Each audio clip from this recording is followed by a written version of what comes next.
1 minute হাতে সময় নিয়ে ভিডিওটা অবশ্যই লাস্ট অবধি দেখুন। আর দেখে যদি একটু ভালো লাগে তাহলে অবশ্যই চ্যানেলটাকে সাবস্ক্রাইব করে দেবেন।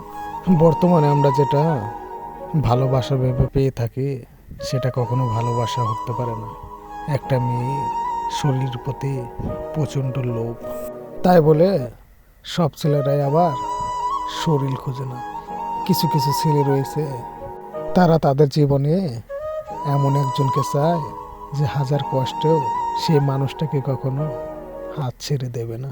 হয়তো কোনো একটা মানুষের দেহটা পেয়ে মনটাকে শান্ত করতে পারবে, কিন্তু তাই বলে ভালোবাসা না। তুমি তোমার জীবনে এমন একটা মানুষকে ভালোবাসো যে মানুষটা তোমাকে ছেড়ে যাওয়ার পরও কখনো তোমাকে অভিযোগ করে বলতে পারে না ছেলেটা আমার দেহকে ভালোবাসতো। বাস্তবে 3টা জিনিস নিয়ে কখনো অহংকার করতে নেই। 1 হলো রূপ, 2 হলো টাকা, আর 3 হলো চেহারা। যদি জীবনে অহংকার রাখতে হয় নিজের কর্মের উপর রাখ।